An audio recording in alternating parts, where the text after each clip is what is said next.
Everyone. Starting to welcome everybody to our webinar today. I'm Sam LaPrade. Welcome to the CBI Capacity Building Institute. We get together here every month, and I'm so excited to welcome all of you. If you've joined us before, you know how much I love finding out where everybody's from. So I am in Ottawa. I'm on Anishinaabe, unceded and unsurrendered territory of the Algonquin people, and I appreciate everybody being here today. Let me know in the chat where you're coming from, and then I'm going to introduce our guest in a bit, and you're never going to believe where she's coming from. So we're going to have that happen in a few minutes, but we're just welcoming everybody in to our chat today. So looking forward to spending time with all of you. Great topic today. I'm very excited. I certainly need to know as much as I can about social media strategy. So Alicia Hancock is going to lead us in that chat in a little bit. I'm seeing lots of great people joining us today and some names I recognize. So if you want to pop in the chat where you're coming from, I would welcome that. Our program runs pretty smooth every month, which is always great. I'm just welcoming everybody here today, and then I'll turn it over to the wonderful Hannah Rockburn in a minute. And then we're going to come back and have a really solid discussion, as I mentioned, with Alicia Hancock and talk all about social media strategy. And then we'll have an opportunity to hear from you, which is another favorite part for me, is that we get lots of questions from all of you. So get thinking about all of those different ways that you can share maybe something that's happening in your organization, and having an opportunity to hear about some of your social media questions as well. So I look forward to all of that. We've got a couple people joining from Ottawa, which is wonderful in my neck of the woods. I'm going to turn it over to the wonderful Hannah Rockburn. She's the glue that keeps us all together. Hannah, are you there, my friend? Sam, I am here. Excellent. I'll come back in a minute. Hannah, take it away. Perfect. Thanks so much. All right. So for those that may not know me, I am Hannah Rockburn, and I am the operations manager here for the Capacity Building Institute. So the Capacity Building Institute, we are a nonprofit organization under the umbrella of Sustainable Capacity Solutions, where we provide training and coaching and mentorship support to staff and volunteers in the environmental sector all across Canada. And our goal, our mission is to provide this equal opportunity and access to capacity building training for any and every small shop environmental leader across Canada. And we do this by focusing on 6 core capacity building themes, from financial management, governance, volunteering, communications, risk management, and leadership and organizational culture.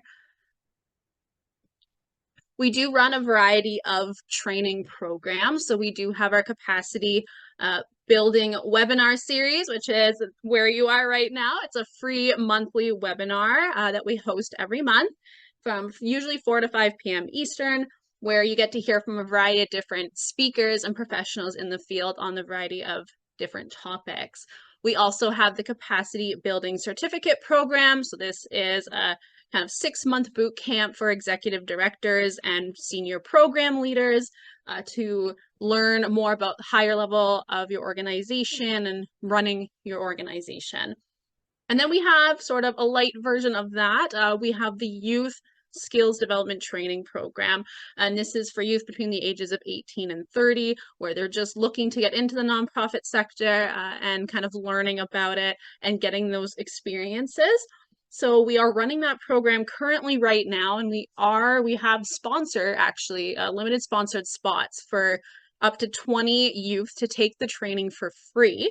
So if there's any youth that are in Ontario, the Atlantic, or Northern regions in Canada, and you would like to help build your skill development and have some experience working or volunteering in the nonprofit sector in your area, please let us know and contact us. Later on, I will put in the application information in the chat for you guys that you can apply. And if you're an employer that is looking for volunteers or some extra help, or you have some people on staff that are youth that you would like to send them to training, you can also apply as an employer organization to participate in this program. We also have amazing lead trainers that help run these various programs. We have Sam that's here tonight. We also have Rob and Barb, Alex, and Dwayne that all have different levels of expertise and have had many years of experience working in the nonprofit sector to bring you the information that you need. And then we also just want to thank all of our supporters and funders. We have a variety of partners and programs that we run, and we would not be able to run them without our partnerships. Lastly, we always want you to contact us if you are looking for help or want to learn more. You can email us, you can contact us through our website. We have a phone number as well that you can call, and that would bring you to talk with me directly. And then we also have a couple dates for you to save in your calendars for the upcoming webinars for the rest of the year. Next month, we have Mary coming from Charity Village to talk about the top 3 HR career issues that nonprofits are facing. Then we will have a corporate funder panel coming in November to talk about corporate funding. And you can actually ask some of your questions directly to these funders and about how they do the granting and why they do what they do. And then in December, we will have a special panel with the BIPOC Fellowship Fellows and kind of on that topic of the importance of diverse leadership. So you'll get to hear from some BIPOC leaders within Canada and the projects that they're working on and their take on why it's important to have the diverse leadership in the sector. So with that, I will pass it back to Sam. Beautifully done as always. Thank you so much, Hannah. I appreciate your time. It is my pleasure to welcome Alicia Hancock. Alicia, thanks so much for joining us.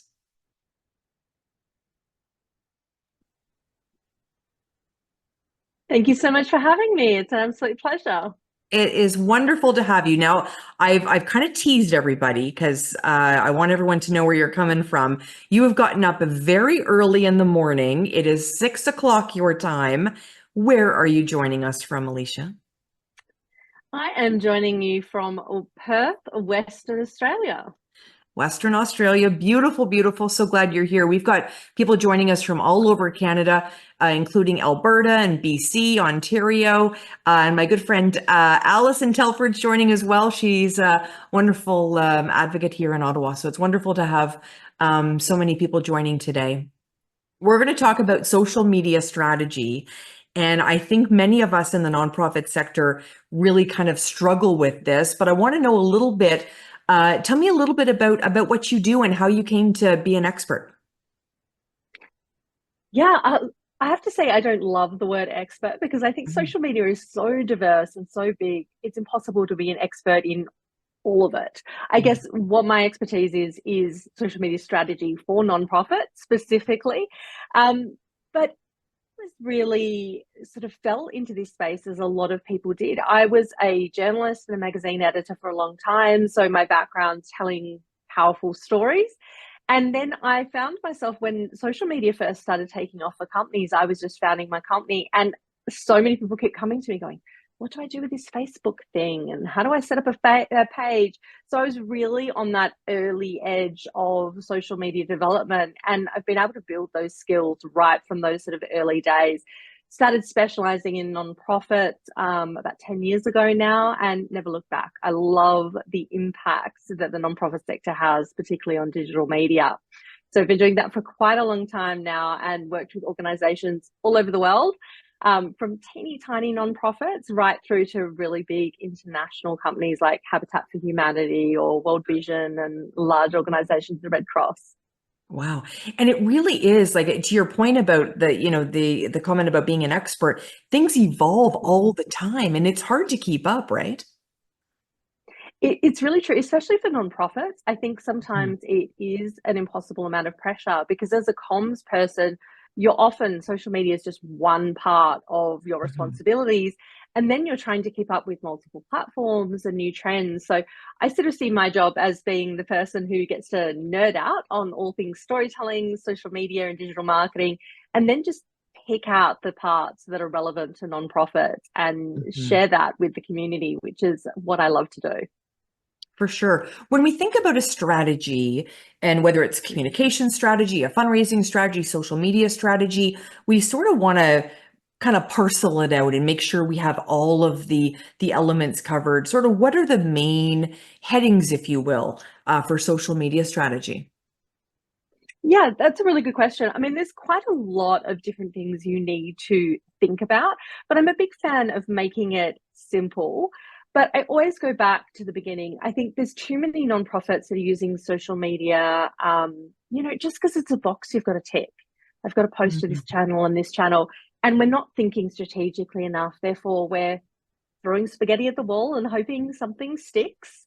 And there's no real strategy and thought. So I always start with rewinding the strategy back to kind of what I call the discovery phase. And in that, it's really understanding, well, what are the goals? And so many people tell me, oh, my Facebook's not really working, or this isn't really successful. And I'm like, okay, well, what does success look like? And they can't always articulate that. So it's not going to magically deliver donations or volunteers or users of your service if you don't have a really clear strategic plan. So the first point is always to clarify your goals. What does success actually look like? I always tell people, like, in 12 months time, if you look back and said our social media was wildly successful, what does that mean? What has changed? And that's a really good way to clarify that. So that's certainly where I start. The next thing I always look at is the ideal audience avatars, because the reality is it's not like shaking a tin in front of a supermarket anymore. Social media is actually quite specific to different audiences and specific in their needs. We have to get really, really clear who is the avatar or the ideal avatar that we want to speak to on each of our channels. So I think it's really important to spend time to really get to know that person, and not just demographics, but psychographics about them as well. So really have a profile, give them a name and a face, and be able to talk about that person as if they're a real person, because then we know who we're trying to actually motivate towards our goals. So that is a really important part of that process. The third thing I then look at would be definitely the platform. So where are we actually communicating on now? Do we have the right channels or the wrong channels? From there, I would move into storytelling. And I think it's really important to have one clear, cohesive message that goes through all your marketing, all your organization. And it's amazing how often that's not the case. LinkedIn's different from Facebook, which is different from your website, which is different to the storytelling on your email marketing. So really bringing that back to a clear story. From there, I break that down into key messages to share, content pillars you can use. And then from there, we get into more tactical. So, okay, for your website, what is the, different stages of your funnel? Who's coming there? What are your tactics? Same with email, same with Facebook, same with LinkedIn, same with TikTok, like any channels you have in your digital suite, making sure they're all starting to align. So that's probably the nuts and bolts of a broad level of a strategy and what I would want to see in there. And I think that gives people a really good guide to be able to quickly refer to every time you sit down to do your social media and go, okay, right, this is what I'm actually trying to achieve. This is who I'm talking to. This is the story we need to tell. And that really helps frame our brains up to succeed when we go to create social media content. Because I think, to your point earlier, I think people think they've got to be on all the channels, but the reality is it really depends on your audience, right? Yeah, absolutely. And I always say to nonprofits, you're better off doing, one or two platforms really well than doing 5 or 6 poorly. And unfortunately, that's what a lot of nonprofits end up doing. And that's because there's pressure on our comms people from the board, from management. Oh, X is really great, or, Threads, we should be on there. And unfortunately, that's just because we feel like we need to be everywhere and we need to be doing everything really well in this space. But all we do is we spread ourselves too thin and we end up doing them all pretty poorly. So I'd always say the more you can understand your goals and audience, the more effectively you can choose the social platform that is going to give you the most bang for your buck, the best outcome for the amount of time you can put into it. And it's always better to get that working really, really well before you go and add extra platforms. Yeah, no, fair enough. And, when you think about organizations that have a strategic plan, that business plan, that, that sort of way forward, whether it be a fundraising plan. Are you finding the social media plans align, or do they kind of look maybe sometimes like they're from different organizations? Usually before they meet me, they look from different organizations. Oddly enough, sometimes our marketing comms people or the people responsible for the social can get a little bit siloed to the side, where it's like, yeah, I've just got to pump out content, and people send them disparate things on email going, we need to share this, without a lot of plans. So they kind of operate in their own little bubble over here. So one of the first things I do with the strategy development is, when we do that goal setting, is to bring it back to the organizational leadership and have those conversations like, okay, well, what are the strategic goals for the organization the next year? There's no point us sitting around here focusing on this tiny thing if it's actually like this big problem over here. And a perfect example of that is, I worked with a very well-known animal rescue charity. And this disparate thing, it was such a good example, is someone in their team reached out to the marketing team and said, oh, we're desperate, we need blankets and towels and things for the animals, and we really need to help them. So the social media person was like, right, okay, I can do this, mobilized the whole army of their community on social media to give all this stuff. And it was a great success. But then, like 2 weeks later, the CEO's like, okay, now we need to do our big annual fundraiser where we need to raise $2 million. And it fell flat, because the community feels like they've just done their giving. They've just given them everything they needed. They've just done that. They don't want to support them again. So by asking for towels and blankets, they sabotaged their $2 million fundraising goal, because there just wasn't that communication between what was most important for the organization and, what was being communicated at the right time. Wow, such a good example of something that seems like the right direction at the time, but not seeing the big picture, right? Yeah, brilliant, brilliant. What are some of those common mistakes that we make? And you probably checked out my social media to find out what mistakes I've made, but because I've made a lot. But what are those mistakes that you see that are sort of reoccurring with nonprofits? The first one is definitely being spread too thin, which we already touched on. So not having enough resource or time to do something properly. So trying to be everywhere. And no matter how good you are, I've been doing this for 15 years. I couldn't run, 5 or 6 channels at the same time and be multitasking across other jobs. It's just not possible, no matter how good you are. So it's not a failing. It's just being realistic about what's possible with your time. I think the other one is not having a clear audience. Sometimes we naturally fall into this sense that we need to be for everyone and we need to talk to everyone. Another example of this is, a good friend of mine is terrified of birds. Like, she has this petrifying fear of birds. She will literally throw herself to the ground to avoid a bird flying too close.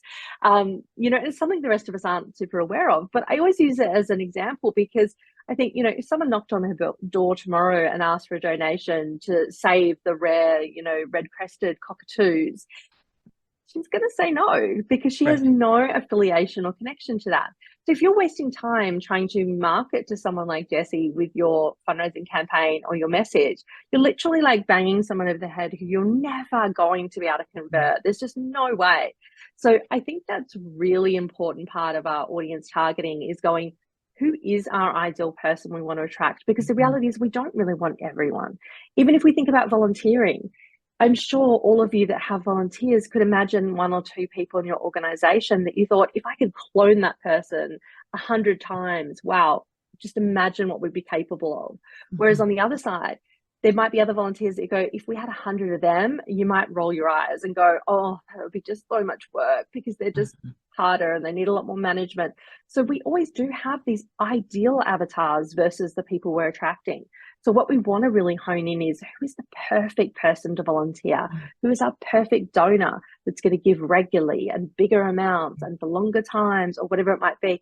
That's who we really want to speak to. So that's a common mistake, not having clear audience. And then just our content becomes so generic. It doesn't really connect emotionally with anyone. And we need emotional connections, particularly around donations, particularly around volunteering, because we do those things for emotional based reasons.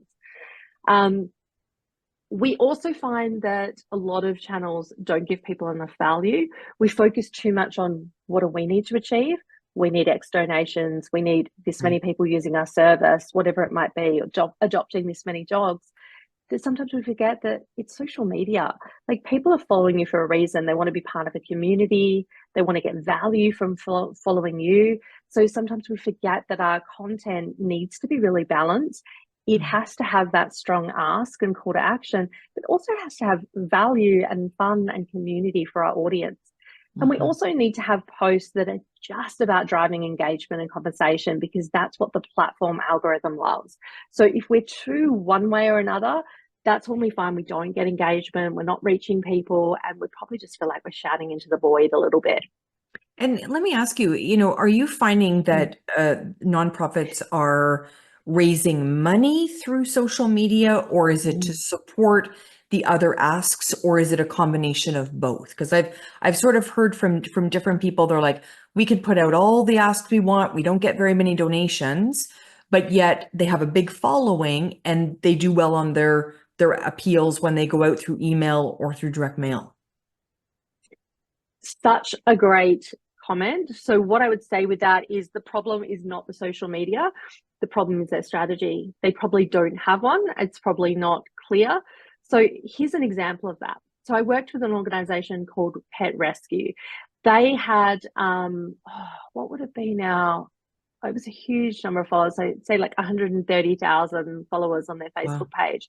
And they had this engaged community, but they said something really similar to me. They're like, oh, but we can't use it to get donations. And I'm like, I don't understand that at all. They needed to raise $50,000 to do a project to revamp their fundraising website and their donation methodology. And to me, I'm like, that's so obvious. We've got 130,000 loyal people on your social media. That's like 30 cents a person is all we need to get that across the line.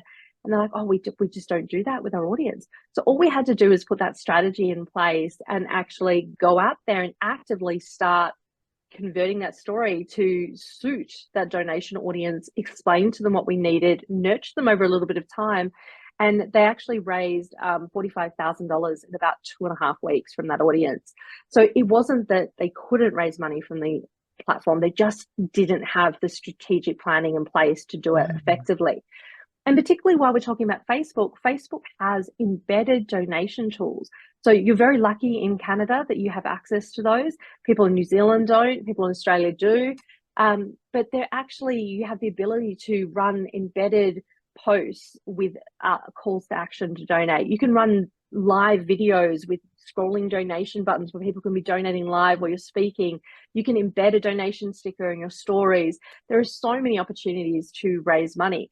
But when you sort of say, what can you do on social media? I think the important thing to step that back to is pretty much 80% of the world's population is now on social media.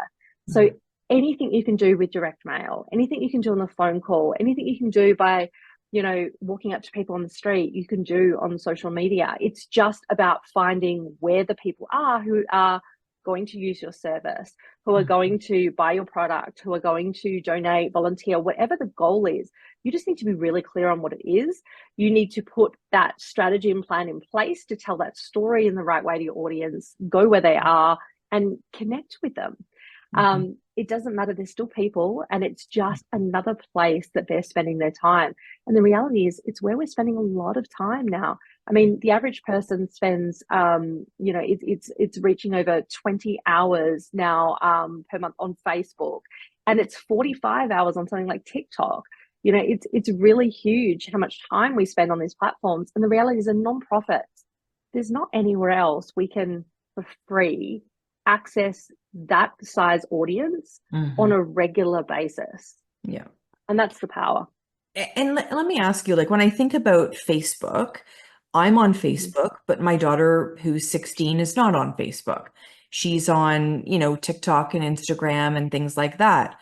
When I think about the question I get always when I'm fundraising, how can we get that young audience? And the reality is, from what we see, the young audience doesn't have the disposable income to be able to donate the way we need. So talk to me a little bit about what audience fits which is that the way it works for you? Is it sort of age based, or is it different for every organization? Yeah, it definitely is a big piece of the strategy of once we define the goals and the avatars, then you can go, okay, where are those people? And it's the same conversation, whether it's offline marketing or online marketing. It doesn't matter if they're, your ideal audience is all going to the soccer and you're buying advertising at the, on the side of the field, or whether you're buying ads or sharing content on LinkedIn. It's about where is my audience? And how do I get in front of them is the question that we're asking. But the age is really a big factor. We find that someone who's 16, it's not that they're not on Facebook. They do usually have a Facebook account. They just don't use it the same way someone my age would. Because for most people my age, it's the first platform we really had. We really embraced it. It's just part of daily life. So we use it in a really different way. Same with even something like Instagram. Someone my age, we use Instagram. We have a profile with our real name on it. That's our one account. That's how we interact with the world of Instagram. Whereas someone who's 19, the reality is they have 3 to 4 Instagram profiles. They have their real name, which is their public kind of profile. They have one with a nickname, which just their really closest friends know about. And then they have like 1 to 2 like hobby-based accounts. One might be cooking, one might be pets. And that's how they interact with that world. So that's why it's really important to have this strategy, because if you're trying to talk to me on Instagram versus the younger person, our usage of the platform is really different. The parts we engage with is different. The type of content we want is different. You can't reach both those audiences the same way. So you're definitely right. A lot of it is analyzing your audience. If you need to speak to people over the age of 55, Facebook hands down. If we want to get to young audiences, surprisingly, while TikTok is obviously the easiest option to get to our teens, as we get to late teens, early 20s, LinkedIn is huge. Pinterest is really growing in the younger audiences. So it's not about going with that gut instinct, oh, they're young, they're all going to just be on TikTok. A lot of people miss the fact that LinkedIn is huge with people just about to graduate uni because they're looking for jobs, or that Pinterest has really grown in popularity. So it's about looking at the actual data and not just gut instincting it, and actually having this plan where you really think about it and understand the different audiences. But absolutely, if anyone here has specific questions about platforms, that's definitely one of the factors. Who is your audience? Who are you trying to attract? Well, where are they spending the most time? And where is the highest number of those people? That's where I suggest you invest your time and effort a lot more. Yeah, for sure. Alicia's got some great answers for us today, really learning a lot. I'm going to remind everybody that's on the call today, we've got people joining us, obviously all the way from the West, Regina and all the way to New Brunswick and everything in between. So it's great to have everybody here today. I do want to and remind you that you can submit your questions. I do want to ask a question myself regarding how to stand out, because I think, and when it comes to the kinds of content that people are sharing, it really is important to kind of understand what content people are craving. And you've got all the analytical tools as well to be able to say, this performed really well, but this didn't perform, right? So we can't ignore those analytics either. I think they're really important. So as much as I'm a storyteller and a creative and a content person, I also believe there's a lot to learn from data and information. So whether it's the data, like I suggested, where you choose your platforms and you make those decisions, or whether it's the data of looking at what's working for your audience and what's not, because sometimes it surprises us when we dig into that. But in terms of how to stand out, I always think the biggest opportunity for nonprofits, and the ones that we undersell a lot, is the fact that we have these genuine, powerful, authentic stories to tell.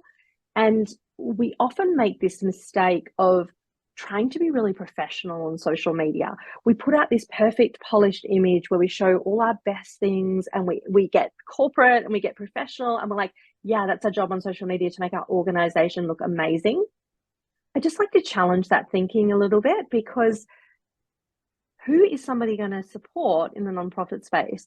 The organization that looks polished and perfect and like they're already killing it and doing really well, and don't seem to need support, or the one that's honestly and vulnerable, sharing their story and their struggles and the things that aren't going so well, because we want to support them more.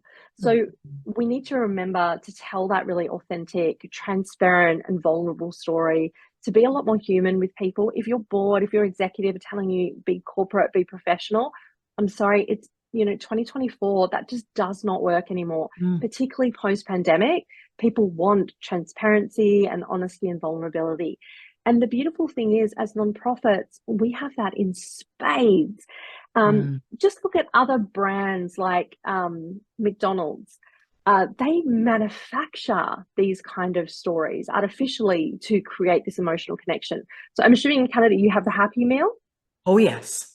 Yeah. So the Happy Meal. So just think about those words, the Happy Meal. Why do they call it that instead of just what every other burger chain does, the kids' burger meal? Well, they call it a Happy Meal because there's a whole story that goes behind that, if you're, as a parent, meal times are hard and keeping your kids entertained is difficult. You go to McDonald's and buy a Happy Meal, you don't have to cook tonight. You don't have to have stress. You don't have to fight with your kids tonight about what they're going to eat. Your kid's going to be happy. They get a toy, they get their meal. So they've constructed this emotional story around buying processed burger and fries or chicken nuggets or whatever it might be. But as nonprofits, we started our organizations. They exist because of our purpose, because of our story. So I always think in terms of how do we stand out, it's not about knowing how to do reels or the latest TikTok challenge or being the most technical person on social media. I think if I had to pick the one thing, it would be that raw, vulnerable storytelling. Get better at telling your story, being honest, open. Don't just create posts of moments in time of things that have happened. Tell a compelling story over time so people know where you're going, why you're going there, what you value, and what you're struggling with and where you need help. And talk to people like real people. And just that transformation alone will make you stand out so much more on the platform, because people do engage with genuine storytelling more than they'll engage with anything else. Yeah, beautifully said. I remember during the pandemic, an organization that deals a lot with family mental health, they were putting out these little snippets giving people sort of parenting advice. And it was done in a way where it was like, I'm a mom and I'm hiding in my walk-in closet because I need 5 minutes to myself. And I was like, that is so smart. I thought it was so brilliant because it was very, very real, right? Everybody was going through that. So I thought that was really well done. Exactly. Yeah. And there was even a whole bunch of research that showed that organizations during the pandemic that shared with people how they were supporting their staff and their team during that time, and exactly what they were doing and how the managers were struggling and the things they were dealing with, they actually grew, whereas organizations who still tried to be professional and perfect were all the ones that started to struggle. So there was a lot of research about the fact that we connect that way. And then if you get into the world of fundraising and volunteer recruitment, we know that emotional connection is vital before somebody will donate. So yeah, really important. Yeah. And let's talk about that. So I love the time, talent, and treasure, the trifecta of philanthropy. So really attracting that, whether you're, and I see this locally here, people looking for new board members. So they're looking for that time and talent, or they're looking for somebody to work in the soup kitchen, or they're looking for those gifts, whether that be a monthly gift. So there are so many different ways to touch on all those ways of giving, right? Yeah, absolutely. And you mentioned before about the generational change about donations, and that's really true about how different generations give. So while, as you said, our 17-year-olds may not have the disposable income to give money, we find that they're much more disposed to give time first. Then they are more likely to give an object, so the blanket or the donated tins. Then they're likely to transition to giving money to that organization over time. So if we're not giving them the opportunity to connect and volunteer and actually be part of it, they're not going to progress to become cash donors when they're able to. So each generation gives in really different ways. And as you said, sometimes, regular monthly giving. I often talk about this concept of, whales and sharks and minnows. Some organizations, we rely on, a couple of whales, big philanthropists, big corporate givers. And unfortunately, when we lose one of those, it really hurts a small organization. But sometimes we forget that, one whale can actually be replaced by 500 minnows. So you could have 500 people all donating $2 a month that actually, starts to hit the same amount of money that whale would give per year.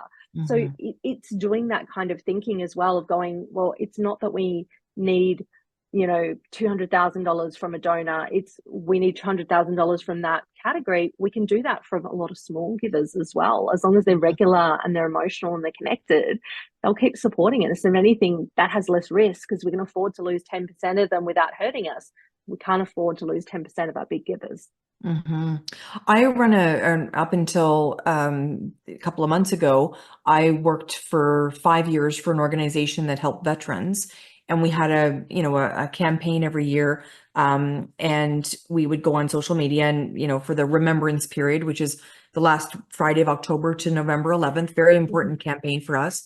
And during that time, especially during the pandemic, very controversial time, the legions were closed and people were very upset about that. So people would go on and complain about this. So then I would see all these beautiful messages, and then I would get all these really rude messages. How important is it that we keep up with that? Because I got to tell you, Alicia, I was up at 2, 3 o'clock in the morning trying to take down some of these messages because they were impacting us. So how can we keep up with that pace and make sure that our brand isn't being targeted in a negative way, just trying to do some good in my case, it was for veterans. Risk management is a really important part of strategy, and identifying which things are worth dealing with and which things are worth leaving. Because, we have a saying in social media space of don't feed the trolls. If it is people who are just having a complaint or having their opinion just because that's what they want to do, they just want to have their voice heard, there is no point trying to change that person's mind or engaging with them or interacting with them. It is going to go into a really negative space really quickly. But there's also really, positive ways to approach some of this risk management as well. And the one that immediately popped to mind, there's a brilliant organisation here in Australia called the Immunisation Foundation. And if anything creates controversy online, it's immunisation. And it's founded by a lovely woman called Catherine, who actually lost her baby, Riley, to whooping cough. And that's how she became a vaccination advocate. She ended up setting up this nonprofit. It's this amazing organization. But what they did is probably still to this day, I think one of the cleverest ways of dealing with that kind of negative risk is they had an army of people who were passionate supporters, but they were starting to get fairly broadly attacked by anti-vaxxers. So they actually created this entire program. They said for every negative comment on their page, they encouraged their advocates for every comment to buy one vaccination for a child in need. So they actually would publish the negative comments and encourage people who then were supportive to do, the vaccine might have been $2 or whatever it was. So suddenly when these anti-vaxxers realized every time they trolled or complained, somebody would buy a vaccination, that was really powerful in stopping a lot of that conversation. I just thought it was such a clever approach. Brilliant. Because it wasn't about shutting down or deleting the negatives. It was about spinning it the other way and going, look, you're entitled to your opinion and all that's fine, but we're going to use that as our fundraiser. And they did, and it was so wildly successful. Oh my and now God. It means they don't have anywhere near that volume of negative. So not everybody can do something that sort of, I guess, clever, but the thing is, if you have a really engaged community and you have these passionate advocates, they will deal with a lot of that negativity for you. They will respond to it. They will comment, and you can stay out of some of those conversations, because at the end of the day, just going in and deleting them or dealing with that can be problematic. The other side is, if you're putting something out there in the world that is going to be open for discussion or disagreement, you just need to be prepared for that. You need to know how to respond in advance. You need to know what your strategy, which sort of posts will you remove if they're racist or sexist or factually incorrect or in some way litigious, obviously the process is to remove those. But if they're just people complaining, well, maybe they have a genuine complaint and you need to listen to some of those feedback and get better. And other times, they're just trolls who are having their say. And I'll often reply to people and say, thank you for voicing your opinion. And most people go, oh, I thought you'd be really angry about that. It's like, Right. well, you're entitled to your thoughts. So it's more about anticipating where that's going to happen and trying to think about it a little bit ahead of time. So you're not blindsided and you're not replying to those posts when you're feeling emotional either, because, we are really attached to our causes and what we do, and we really believe in them. So it's really easy to get fired up and turn into a troll ourselves by going, how dare you say those terrible things about this wonderful organization. So we want to plan when we're calm. 100%, especially when you're in campaign, you're working so hard. And, it was like one year we raised, $1 million in 2 weeks, and I was just exhausted. And I was like, why are people being so mean? So yeah, I totally get it. We have somebody joining us. Julian's joining us from Wellington, New Zealand. Just wanted to show you some love there. So they got up early too, just to see you, Alicia. So I love that. It's amazing. So we've got lots of questions. I want to know how, and encourage people to put their questions in the Q&A. We have a couple in there right now, but before we get to those, how do I keep up? How do I keep up with all the trends? Because it can be overwhelming, and I'm very much like squirrel, I'm off looking over here and I forget about the strategy. So how can we keep up with these trends? It's not easy because things are evolving really quickly. It's not even easy for someone like me who's doing it for a living. That's what I'm constantly doing. So my first piece of advice is, find somebody you trust that gives good advice in this space. So you can, if you resonate with what I'm saying, you can follow me on social media, and I share the updates nonprofits need to know. So in some ways that helps you cut through the noise. The other thing is, I always think if in doubt, you always need to come back to your strategy. So it is so easy. I'm ADHD. I'm all about the squirrels.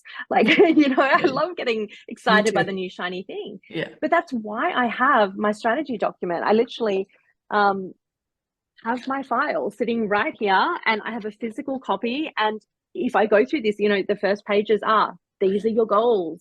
These are your audience avatars. This is the story you're trying to tell. And I literally, no matter how good I am at this, every time I go to create content, I pull out the file and I go, these are my goals. This is my avatar. This is my story. This is what I'm doing on these platforms. And I keep bringing myself back to strategy, because that's always going to get a better outcome than chasing squirrels. And doing the most exciting thing and jumping on the latest CapCut trend or the trending music. I'm like, that stuff's all great strategies. Once you have once you have your strategy in place, you can lean into some of those tactics. But if you're not doing anything very well, you're not getting tangible return from your social media, forget the shiny things. Get really just good at telling this emotional story over and over, reinforcing the message, engaging your audience. That's first. Forget the shiny things. And then once you've got that right and you've got the community who are taking action, then you can start going, okay, we can optimize our Instagram because Reels are working really well right now. So we're going to work on more Reels. We're going to create more carousels because they get multiple hits in the feed. You can start playing with those shiny things. But until that point, authentic, vulnerable storytelling with a strategic plan, with clear goals, clear audiences, and a clear story will win every single time. So try to ignore the shiny things, just do a few things really, really well is my best advice to start with. And then, follow someone that you trust or get some training or support. I mean, I have something called the Training Vault, which is a small monthly fee, but I have all my short courses, all designed for nonprofits across all the platforms, across the channels. Dig up somebody that you feel really confident with their information, and or start following other channels you really like what they're doing, and then just follow those patterns and instances yourself. So don't feel like you need to be across everything, because you'll drive yourself around the twist trying to do that. It just, for sure. It just doesn't and to work. your point, being on 6 things, not well, but being on 2 and doing those really well.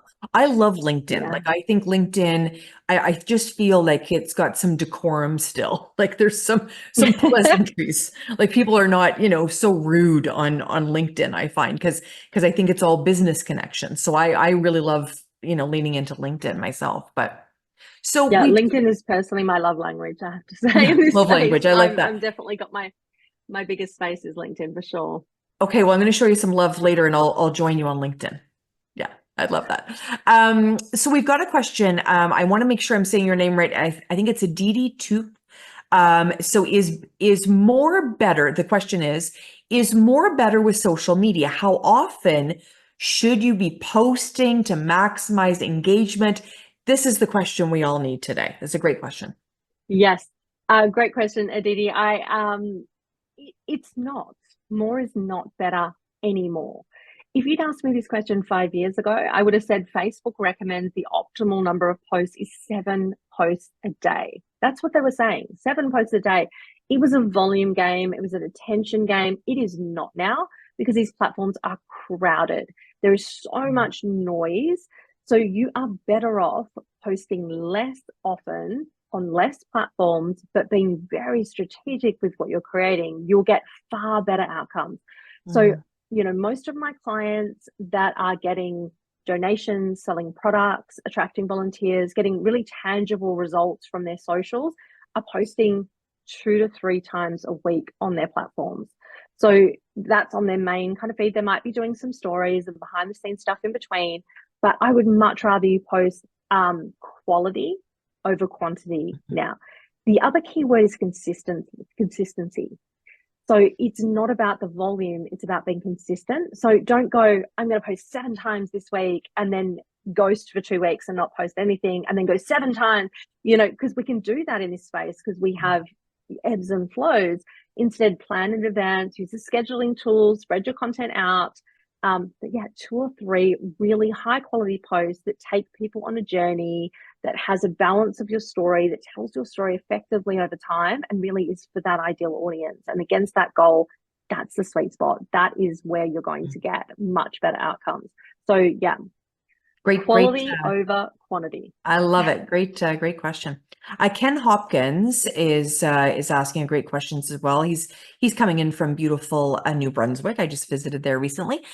Here's his question. I have had some dynamic results in the community advocating via social media and that it is important in the nonprofit sector. However, there seems to be some negative notions towards overbearing activism. How can I have an impact on fundraising, and how best can it be recognized to mitigate loss and exercise damage control? There's a lot in there. Yeah, it's great. Quite a lot to unpack in that, Ken. And not to sound like a broken record, the first thing I come back to is strategy. You actually need to break all of these elements down into a clear plan so you can prioritize. Because the reality is sometimes there are goals that just don't sit alongside each other very well. So in one breath, you can't be, railing against the government and how unfair they are and how they don't support people with disabilities. And then the next moment try to apply for government grant funding. Like some of these things just don't naturally sit side by side.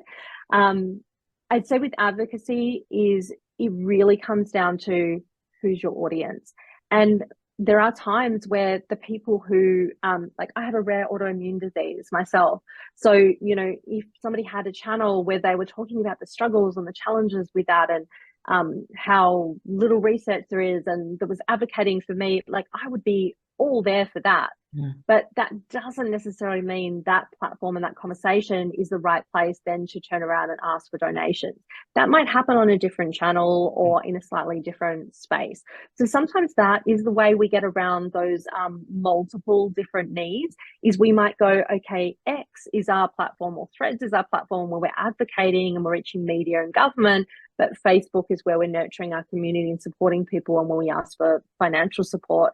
So we may have slightly different goals on different platforms. Sometimes that's the way to get around that. But otherwise, I'd say it really comes back to strategy. If you're struggling with all these different elements, you've got to come back to making those key decisions. What is success look like from social media? And if the number one thing is advocacy, then that's going to affect the effectiveness of fundraising. If the number one thing is raising the money, then we have to maybe look at different opportunities for advocacy and doing that in a different way that's not going to impact those channels as much. The other question I would say in that is just making sure you really understand your audience, because if your audience is really vocal advocates for you, they are also going to translate to passionate donors. So if you can get those right people and advocate to them in the right way, they should be relatively easy to convert to givers as well. So it's profiling those out, because your givers may be different to your advocates. Sometimes they're not. You need to understand what that looks like for you. So I would say you really need a good just strategy to spend the time to sit and think through these different questions. But fantastic question. And there's a really good question. The next one, brace yourself. It's a really good one too. We find we have members saying they're not getting our information or seeing our feeds, even though they like or follow us. It's the A word. It's the algorithms. What's happening with the algorithms? How can they deal and have any tips with the Facebook algorithms? Yeah, the hard challenge with that is every platform has different algorithms and different priorities, and understanding that is definitely one of the challenges of being in comms. It's one of the reasons I built something like the Training Vault, where I have, the algorithms for each platform and how to use them mapped out, because LinkedIn has a really unique algorithm called dwell time, which means if you write longer content and someone stops when scrolling through their feed and spends time hovering over it, the assumption is you're dwelling on the content, you're reading it, you're absorbing it, therefore it will show it to more people because your dwell time was high. That algorithm doesn't exist on the other platforms. It's just not a thing. So it's really difficult to know sometimes how to maximize that. But my simple, easiest tip to maximize the algorithm, because the reality is, if you're talking about Facebook, if 100 people follow your page, engagement rate is 0.002% for pages internationally right now, which means if 100 people like your page, or even 200 people like your page, not even one person's going to engage with you. It's just a numbers game.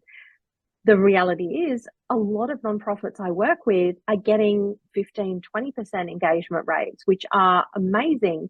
But the number one thing they do to get that is, aside from repeating strategy, it's making sure that some of your content is developed solely for the purpose of the algorithm. So 1 in 4 posts should be what I call conversation starters or engagement posts solely for the purpose of getting people to comment, like, share, save the post, depending on your platform, because every platform likes genuine engagement.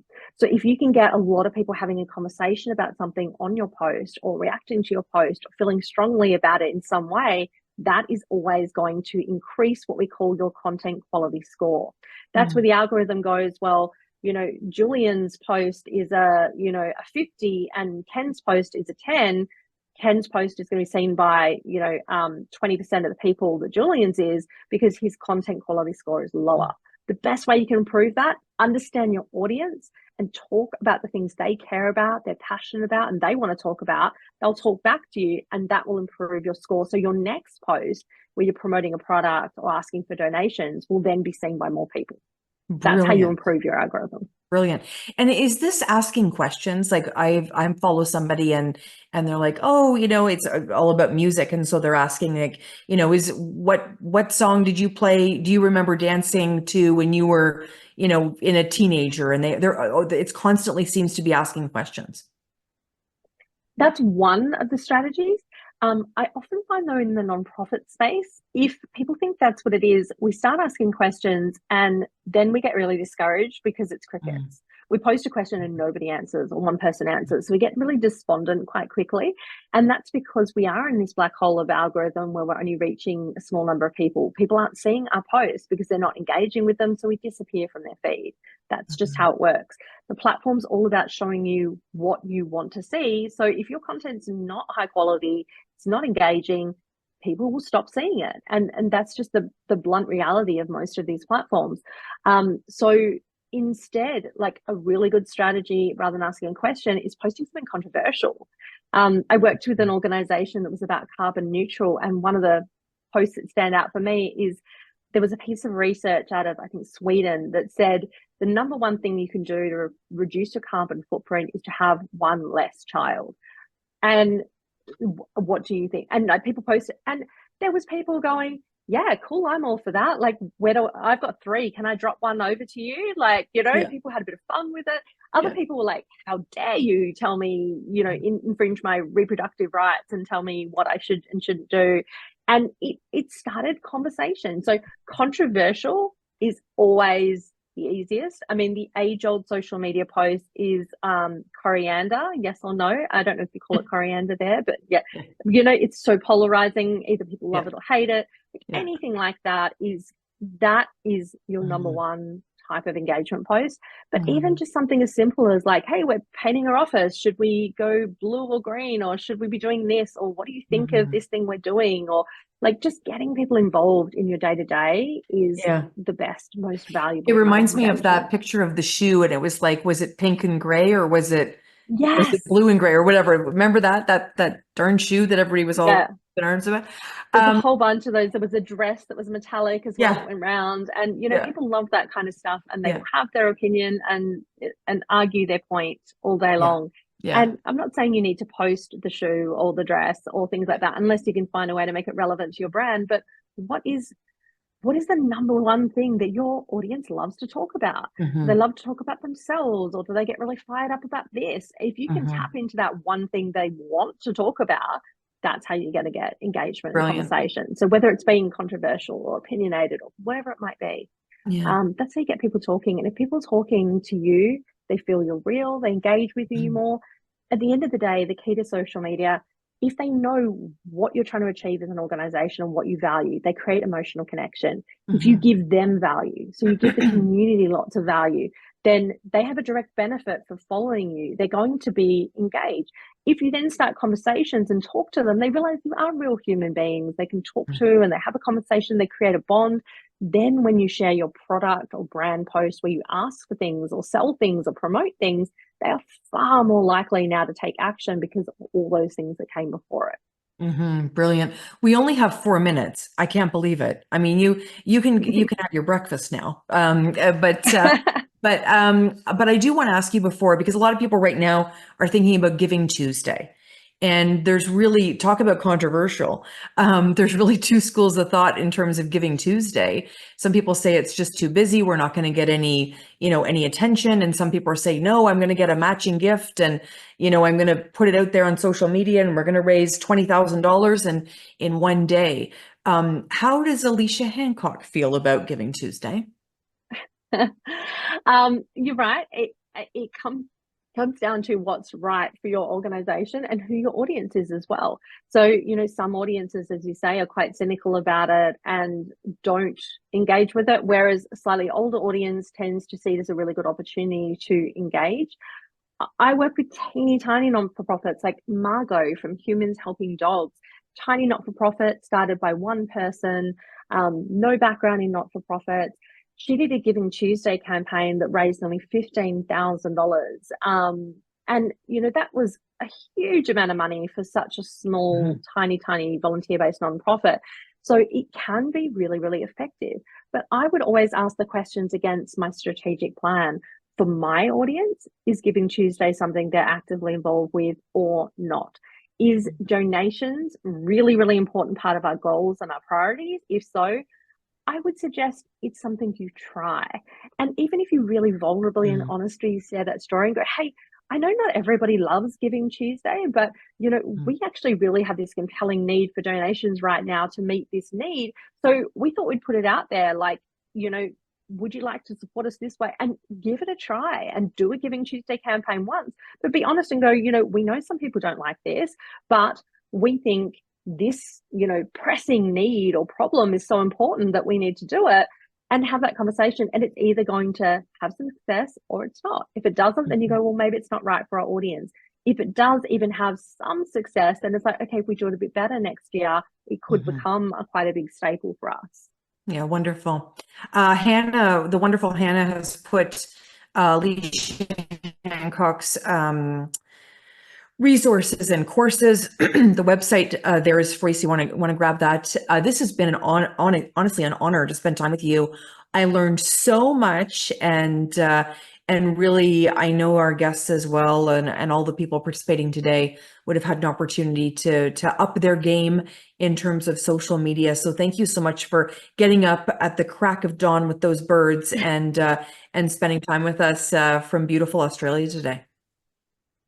Thank you so much for having me. And I have to say, yeah, I was up before the birds. It was still dark and I could hear the birds waking up while we were talking. Exactly. But no, Exactly. my absolute pleasure. And thank you so much for giving me this opportunity to talk about something I'm really, really passionate about.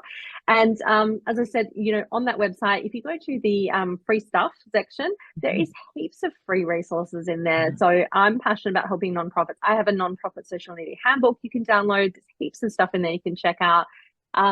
But I really love the fact that organizations like this, the Capacity Building Institute, are offering opportunities like this to nonprofits, because these are often things that they don't get access to. So a lot of nonprofits, you do struggle to learn this because you don't have big budgets, you can't necessarily afford to hire a consultant like me or do formal training. So training like this, organizations like you and the work you're doing is so critical for this space. So thank you for giving me the opportunity to support so many organizations this morning, and for providing this amazing education and support for our community, because we need more organizations that are willing to do that. So thank you, and thank you for having me. Oh, it's been our pleasure, and thank you, Hannah, for making everything so smooth. And we're going to let Alicia go get her breakfast now, and we're all going to go have a nap. So, but thanks so much, everyone, for joining us. I'm Sam LaPrade. Until next month, remind us of the date. Wonderful, Hannah. Do you have the date off the top of your head? I believe it is October 23rd. October 23rd. We will be here, and look forward to seeing all of you. Thanks for attending, everybody. Take care.